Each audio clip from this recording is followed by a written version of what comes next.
Espace TV.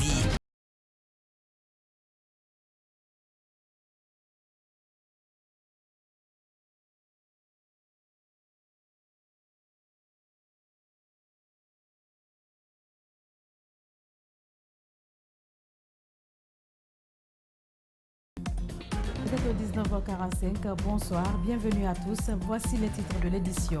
Le ministère du Commerce vient d'entamer les négociations avec les boulangers. C'est dans le souci de stabiliser le prix du pain sur le marché à un moment où celui du blé est à $440 sur le marché international.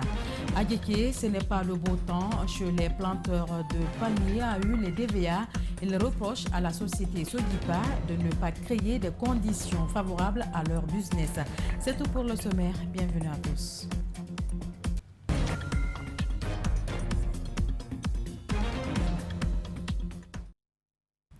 Tout d'abord, le RPG Arc-en-Ciel et ses partis alliés prennent acte du transfèrement de l'ex-président Alpha Condé au domicile de son épouse en début de semaine. Ils exigent toutefois la libération de leur champion et demandent au CNRD de continuer à lui assurer un traitement digne de son rang. Ils l'ont fait savoir ce jeudi au cours d'un point de presse tenu au siège du parti à Conakry. Yena Bangoura, Ibrahima Souma pour le compte rendu. Conformément au communiqué, la volonté du CNRD et de son président de garantir le respect des libertés individuelles et collectives à l'ensemble du peuple de Guinée, conformément aux principes des libertés universelles des droits de l'homme. Note également les bonnes dispositions du CNRD et de son président de continuer d'assurer au professeur Alpha Condé un traitement digne de son rang. Requiert enfin du CNRD et de son président de poursuivre à préserver l'intégrité physique et morale du professeur Alpha Condé et de procéder à sa libération.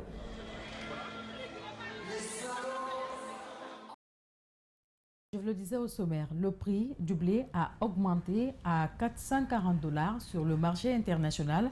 Pour éviter que les conséquences se fassent sentir sur d'autres produits de consommation, comme le pain, aliment très prisé par les Guinéens, le ministère du Commerce a entamé des négociations avec les parties prenantes. Des solutions urgentes et agissantes devraient être trouvées. Fatoumata Bintabari et Alseni Kamara pour le compte rendu.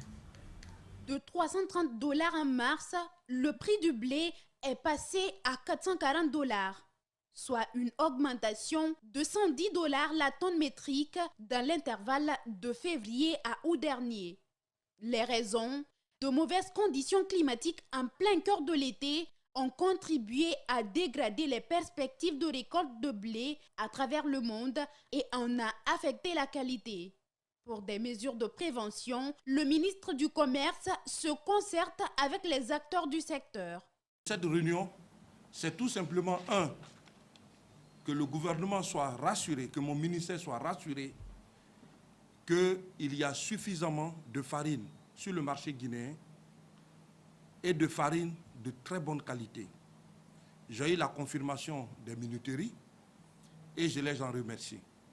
Cette rencontre a également permis aux parties prenantes de passer en revue le protocole d'accord signé par les boulangers et le gouvernement en mars dernier. Pour voir de part et d'autre, chez les minuteries, également chez les boulangers et chez le gouvernement, si toutes les parties prenantes ont respecté les thèmes de cet accord. Je suis satisfait de cette première rencontre puisque les minutiers et les boulangers ont tous montré leur disponibilité de se mettre ensemble pour soutenir le gouvernement et de faire des concessions de part et d'autre afin d'alléger le panier de la ménagère. Cette concertation sera poursuivie jusqu'à obtention d'un accord permettant d'alléger le panier de la ménagère et surtout éviter que cette flambée du prix n'impacte les conditions de vie des populations. Autre actualité de cette édition, le commandement de la gendarmerie nationale, la direction de la justice militaire, à travers son service de communication, vient de procéder à la présentation d'une importante quantité de chanvre indien. Les saisies ont été faites sur la nationale Koya Forikaria et au port de Boussoua, dans la commune de Matam, à Conakry. Le point avec Antoinette Tédé Onivoyi et Ibrahima Souri Kamara. 1009 kg, c'est la première quantité saisie le 12 novembre dernier au poste de contrôle et de surveillance de Dandaya sur l'axe routier Koya Forikaria. Il est à signaler tout de même qu'au cours de cette période allant du 29 octobre au 30 novembre 2021, d'importantes opérations ont été réalisées par les services de gendarmerie, dont entre autres l'interception le 12 novembre dernier au poste de contrôle et de surveillance de Dandaya sur l'axe routier Koya Forikaria d'une fourgonnette, la fourgonnette blanche que vous voyez, contenant 1009 kg de chanvre indien, mais dont les occupants ont abandonné leur véhicule à la vue des gendarmes. Durant cette période de sensibilisation, un véhicule RAV4 volé a été également intercepté par les gendarmes de la route sur le même axe. Au cours d'une autre opération menée par la brigade de recherche de Matam, appuyée par l'escadron de la gendarmerie mobile numéro 3 au port de Boussoua le 28 novembre, plus de 313 kg de chanvre indien ont été saisis. Suite donc aux investigations menées par les enquêteurs, il ressort qu'il existe plusieurs raisons plausibles de soupçonner que l'infraction de détention, de consommation et de vente de drogue, c'est-à-dire de chanvre indien, peut être retenue à l'encontre de ces prévenus. Ils seront donc tout de suite, après cette présentation, déférés devant M. le procureur de la République près le tribunal de première instance de Mafanko pour répondre des faits d'accusation. À la suite des enquêtes, 2 prévenus ont été interpellés. Il s'agit de Mohamed Lamine Bangoura et de Mayouni Silla qui ont nié les faits. Le reportage est signé Antoinette Tédé Onivoyi et Ibrahima Souri Kamara.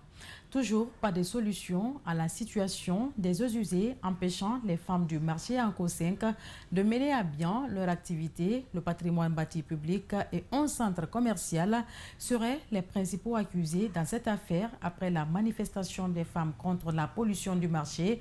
Les occupants du centre commercial décident de briser le silence.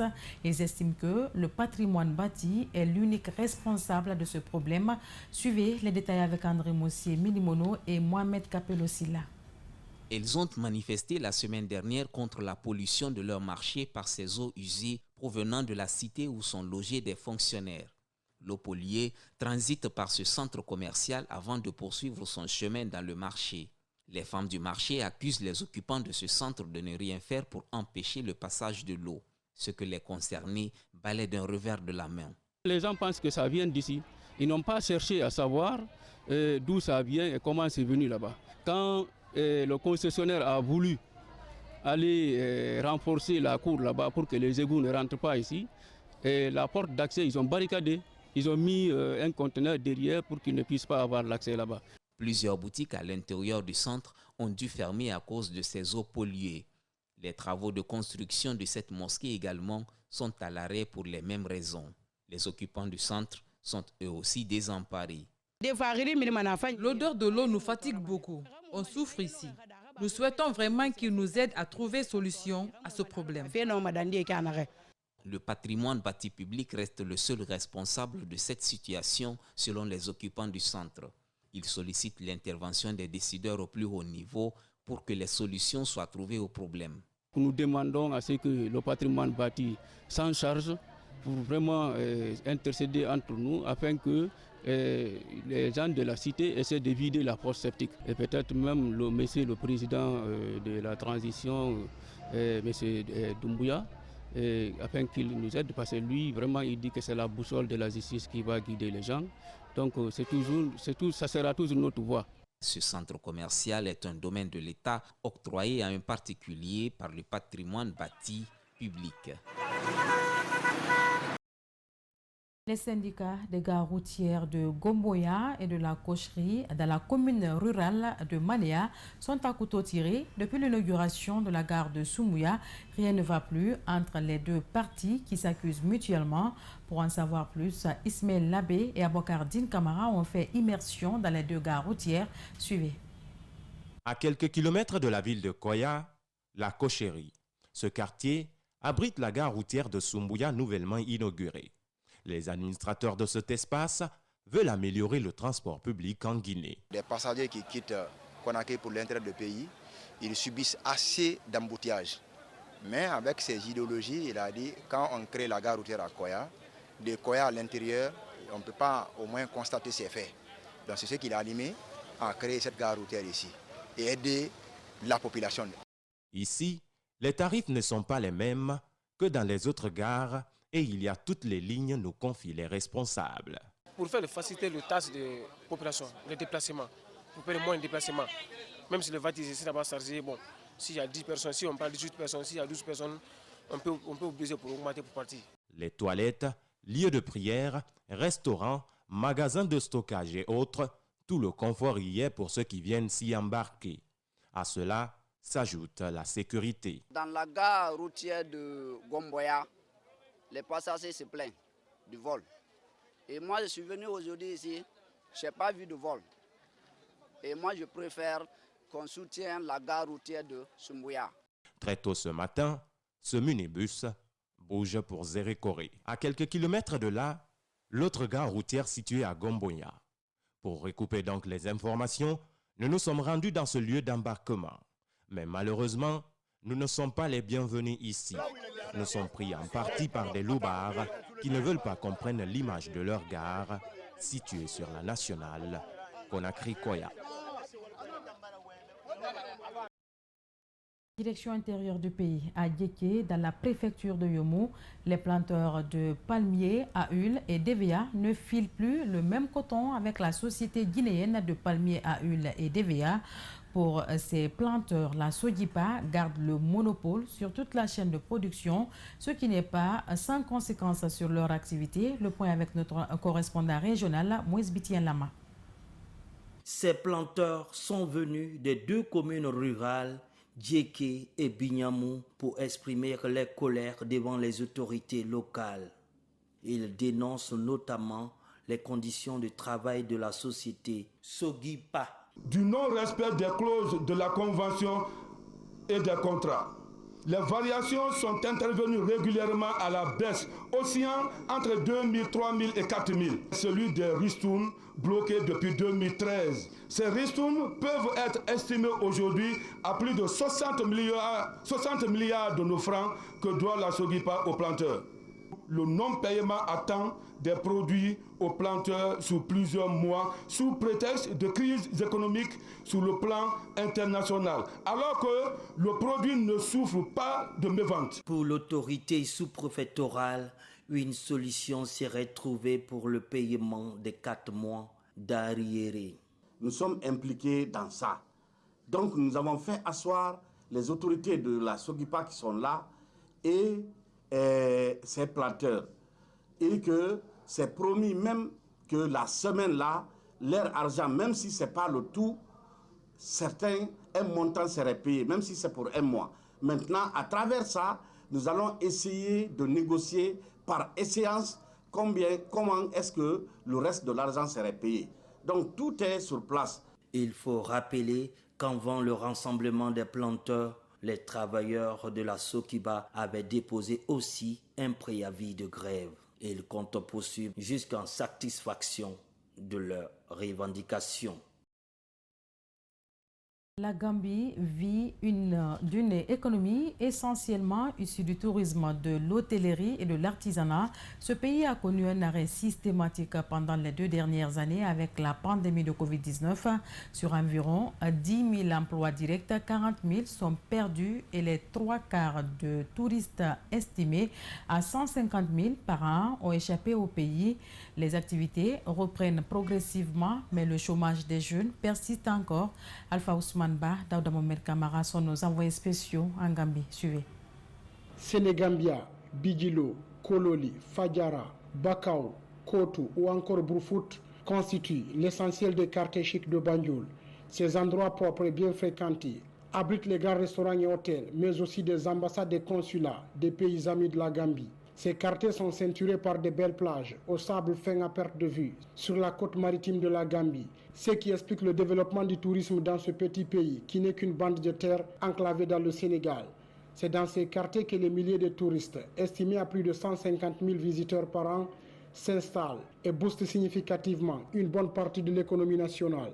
À Sénégambia, destination des choix des Occidentaux, les restaurants sont régulièrement bondés de monde, à majorité des citoyens européens et américains. 1 euro et 5 euros, là, 5 euros, vous mangez vraiment bien. Ils ouvrent des yeux comme ça, parce que chez nous, en Europe, à moins de 15 ou 20 euros, on n'a pas un plat. Donc, Mais derrière la beauté des lieux, se cache une réalité particulière, le chômage. À l'image de Baba Sissé, sexagénaire, chauffeur guide touriste, ils sont des dizaines de Gambiens, pères de famille et célibataires, à rallier ces quartiers à forte fréquentation des Blancs, pour espérer ne serait-ce qu'un client potentiel. Oh, de notre côté, c'est très difficile. Notre revenu, c'est dans le tourisme. Donc, quand le système du tourisme est bas, nous avons des problèmes. Honorable Ahmad Koumbaba, ministre gambien du Tourisme et de la Culture, compte sur la réélection du président Barrow pour appliquer les plans touristiques en perspective. Maintenant, nous mettons un focus sur différents aspects du tourisme. Le tourisme ne se limite pas au chaud soleil sur les plages. Les demandes du tourisme se diversifient aujourd'hui. Désormais, les différentes techniques du tourisme, nous, en tant que gouvernement, nous développons des textes stratégiques, une sorte de politique qui guide le secteur pour les 10 prochaines années. Sur le tourisme, l'artisanat rapporte à la Gambie, avec plus de 10 000 emplois directs, l'apport des hôtels reste encore très faible en faveur de la Gambie. La plus grande part est détenue par des étrangers. On se gire donc à nos envoyés spéciaux depuis Banjul. Mesdames et messieurs, c'est cet élément qui met fin à ce journal réalisé par toute l'équipe de la rédaction d'Espace TV. Merci à Marissa Camara qui m'a aidé à vous le présenter, à l'équipe technique et à vous d'avoir été des nôtres. Bonsoir.